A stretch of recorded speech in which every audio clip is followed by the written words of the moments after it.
Imagine if Winston Churchill, with his legendary determination but absolutely no financial resources, decided to establish a whiskey and cigar club in today's world. This isn't just a hypothetical exercise, it's a masterclass in building something extraordinary from nothing. Let's explore how the British Bulldog would transform pure willpower into a thriving establishment that stands as a testament to strategic thinking and unwavering resolve, proving that true luxury isn't about money. It's about vision, execution, and the courage to begin with nothing but ambition. The foundation of this venture would begin with a crystal-clear philosophy. Victory is not given. It is built, sip by sip, cigar by cigar. Churchill would understand that true luxury isn't about expensive furnishings or rare spirits. It's about creating an atmosphere where great minds gather to share ideas, debate important matters, and forge lasting connections. The club's identity would be captured in carefully chosen names like The Last Cigar, suggesting every night is historic, the Bulldog Club, embodying Churchill's own tenacious spirit, or Courage and Smoke, reflecting the bold character of its members. Each name would carry weight and meaning, setting the tone for an establishment that values substance over superficial luxury. The club's mission would be crystallized in powerful slogans that capture its essence. Courage is a fine whiskey and a sharper mind, or a club for thinkers, not just drinkers. These wouldn't be mere marketing taglines, but genuine philosophical statements about the establishment's purpose. The goal would be to create an environment where every evening feels like a page from history, where conversations matter as much as the spirits being served, and where members feel part of something larger than themselves. Without financial resources, the conventional approach to securing a venue would be impossible. Instead, Churchill would employ creative solutions, starting with temporary spaces that cost nothing. The initial headquarters might be a basement, garage, or the back room of an existing bar willing to share space in exchange for increased customer traffic. Early meetings could rotate between public spaces like libraries, parks, and coffee shops, allowing the community to grow organically before investing in a permanent location. This nomadic beginning would actually work in the club's favor, creating an air of mystery and exclusivity. The search for a more permanent solution would involve strategic partnerships with existing businesses. Churchill would seek out struggling cigar shops with unused lounge space, offering to bring in regular paying customers in exchange for hosting events. Local dive bars with empty rooms or basements would be approached with proposals to host regular gatherings that would boost their whiskey sales. Even whiskey distributors would be contacted about potential sponsorship arrangements, trading promotional opportunities for support in establishing the club's presence. The crucial matter of inventory, whiskey and cigars, would require particularly ingenious solutions.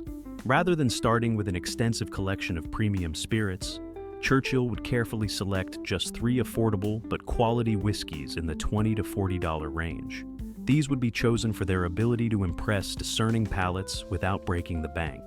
Members would be encouraged to bring their own bottles, paying a club entry fee for the privilege, creating an ever-rotating selection.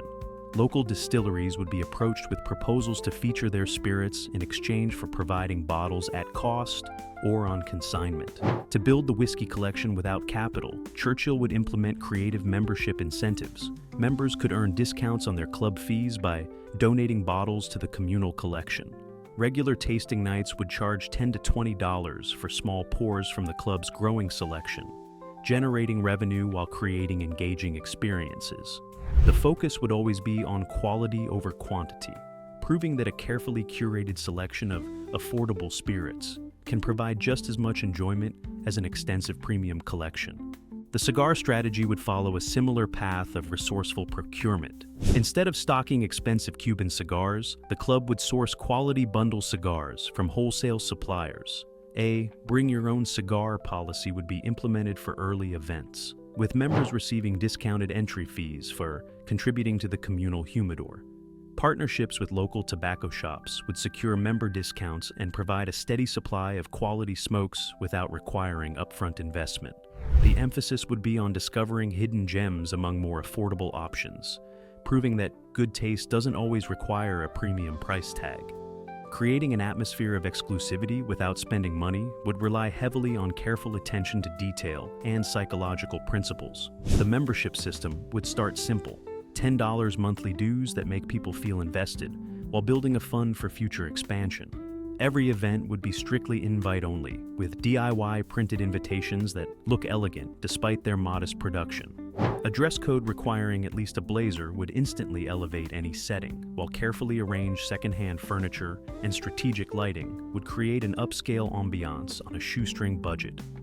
The physical space, regardless of its humble origins, would be transformed through thoughtful design choices that cost little but create maximum impact. Thrift store furniture would be carefully selected and arranged to create intimate conversation areas. Secondhand bookshelves would be filled with used books on history, strategy, and biography, adding intellectual gravitas to the environment. Candlelight and carefully planned dim lighting would create an atmosphere of sophistication while hiding any imperfections in the space. These elements combined would create an ambiance that feels exclusive and refined, regardless of the actual cost involved. The weekly calendar would feature carefully curated events designed to build community and create memorable experiences. Whiskey wars would pit expensive spirits against affordable alternatives in blind tastings, often revealing surprising preferences and challenging preconceptions about price and quality. The Great Debate Nights would transform simple drinking sessions into intellectual forums where members engage in spirited discussions about history, philosophy, and current events, fostering the kind of meaningful dialogue that builds lasting connections. Secret Guest Nights would feature local personalities sharing their expertise, from entrepreneurs and war veterans to historians and artists, creating unique learning opportunities that add value beyond the spirits being served. Cigar and Strategy evenings would combine smoking with chess and poker tournaments, encouraging friendly competition and strategic thinking.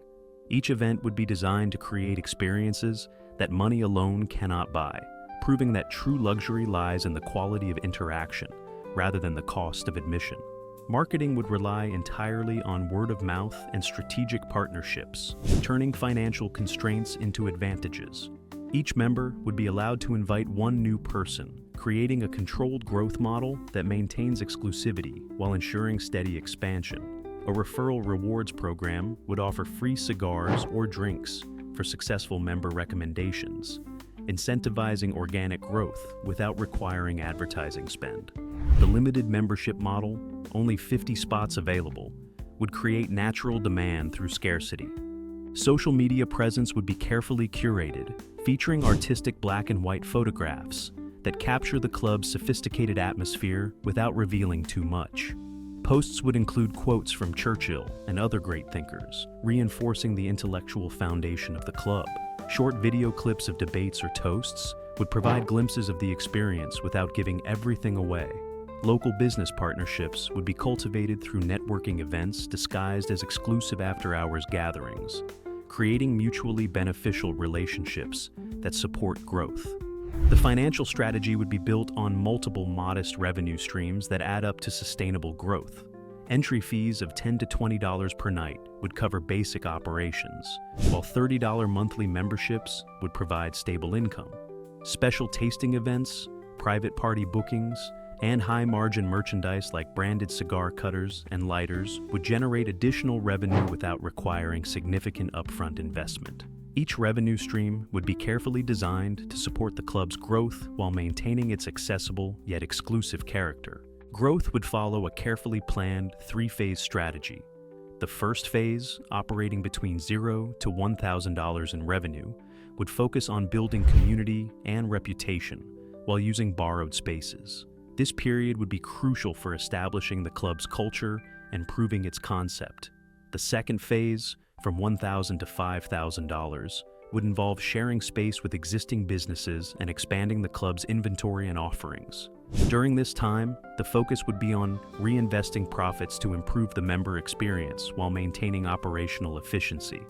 The final phase, beyond $5,000, would see the club moving into its own dedicated space and introducing premium membership tiers with personal lockers for storing bottles and cigars.